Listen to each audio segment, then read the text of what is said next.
मित्रांनो, यंदा 2026 मध्ये मान्सूनच्या पावसाबाबत मोठी चिंता व्यक्त केली जाते. या वर्षात 1972 सारख्या दुष्काळाची स्थिती निर्माण होईल असंही काही जण सांगतायत. खरंच 2026 चा मान्सून दगा देणार आहे का? मान्सूनचा पाऊस कमी होईल, दुष्काळी स्थिती निर्माण होईल असं कशाच्या आधारावर सांगितलं जातंय? या सगळ्या घाबरवून टाकणाऱ्या गोष्टी तर नाहीत ना? त्यातलं वास्तव नेमकं आहे तरी काय? भारतीय हवामानशास्त्र विभागानं याबाबत नेमकं काय स्पष्टीकरण दिलंय, हेच आपण आजच्या व्हिडिओत पाहणार आहोत. नमस्कार मित्रांनो, बातमीची स्टोरी या आपल्या युट्यूब चॅनलमध्ये तुमचं मनपूर्वक स्वागत. मित्रांनो, मान्सूनची प्रक्रिया आणि त्याचा अंदाज वर्तवण्याच्या पद्धती अत्यंत किचकट आहेत, पण थोडक्यात आणि सोप्या पद्धतीनं ते समजावून देण्याचा आपला प्रयत्न असणार आहे. त्यासाठी हा व्हिडिओ संपूर्ण पहा.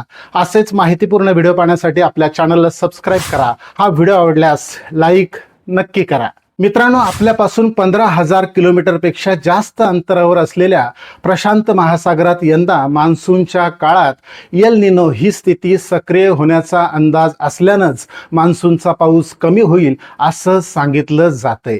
मान्सूनच्या पावसासाठी आवश्यक असलेलं बाष्प भारताच्या जवळ असलेला हिंद महासागर, अरबी समुद्र आणि बंगालच्या उपसागरातून येत असतं. त्यात प्रशांत महासागराचा काहीही संबंध नसतो.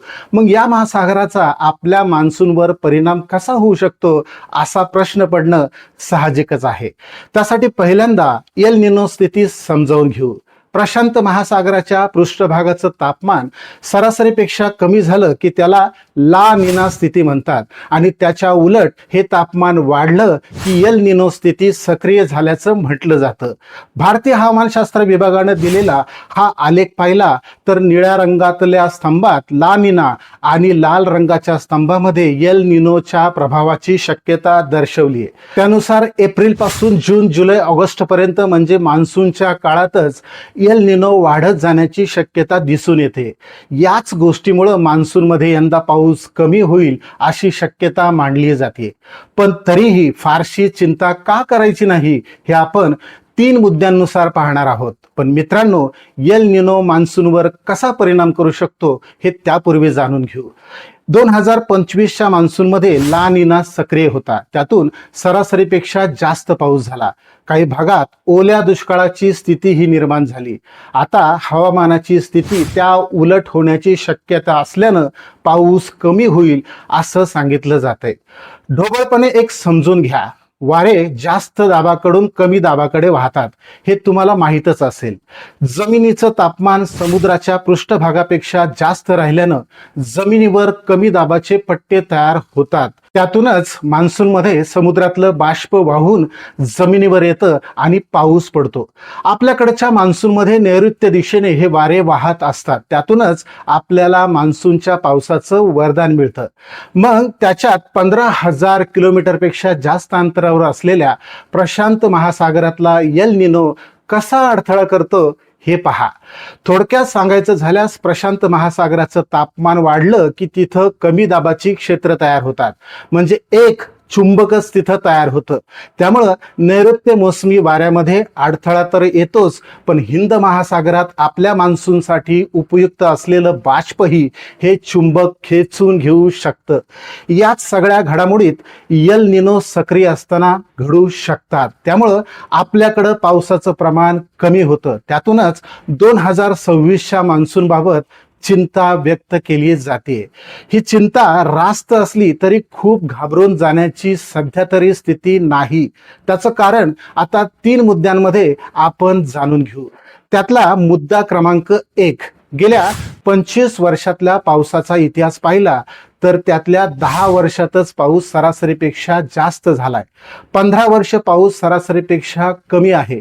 या 15 वर्षात बहुतांश वेळेला एल निनोचा प्रभाव होता. पण 2007 आणि 8, 2016 आणि 17 या 4 वर्षात एल निनो सक्रिय नसतानाही पाऊस कमी झालाय. त्याच्या उलट पाहायचं झाल्यास 1994 किंवा 1997ची स्थिती पाहिल्यास या वर्षात एल निनो सक्रिय असूनही पावसानं त्याची सरासरी पूर्ण केली होती. त्यामुळं कमी पाऊस होण्याला एल निनो सर्वाधिक जबाबदार असला तरी तोच एकमेव निकष किंवा घटक नाही, हेही लक्षात घ्या. कारण मान्सूनचा अंतिम अंदाज देताना तापमान आणि हवेच्या दाबासह एकूण 16 घटकांचा प्रभाव तपासला जातो. आता मुद्दा क्रमांक 2, प्रशांत महासागराबरोबरच हिंद महासागरातल्या तापमानाची स्थितीही मान्सूनच्या दृष्टीनं अत्यंत महत्त्वाची असते. सध्याच्या अंदाजानुसार हिंद महासागरातली स्थिती मान्सूनच्या सुरुवातीपर्यंत तरी सरासरीत राहणार आहे. त्यामुळं यंदाचा उन्हाळा कसा असेल यावरही अनेक गोष्टी अवलंबून आहेत.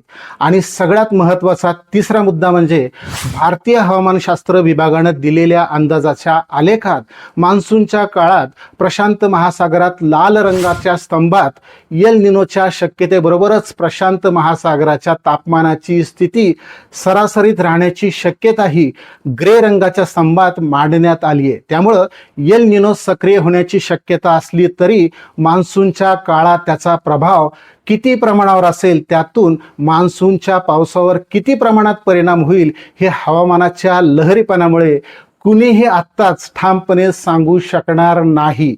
जसजसा मान्सूनचा काळ जवळ येत जाईल तसं त्याबाबतचे चित्र आणखी स्पष्ट होत जाईल. कदाचित सध्याचं चित्र नंतर बदलूही शकतं. भारतीय हवामानशास्त्र विभागानंही हेच धोरण ठेवलं आहे. नुकत्याच झालेल्या ऑनलाईन पत्रकार परिषदेतही भारतीय हवामान विभागाचे महासंचालक डॉक्टर मृत्युंजय महापात्रा यांनीही हीच भूमिका मांडली आहे.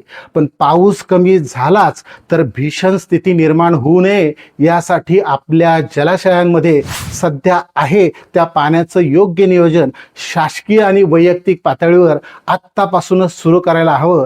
त्यामुळंच चिंता न करता वास्तव लक्षात घ्यायला हवं. नवीन घडामोड घेऊन पुन्हा भेटूयात. धन्यवाद.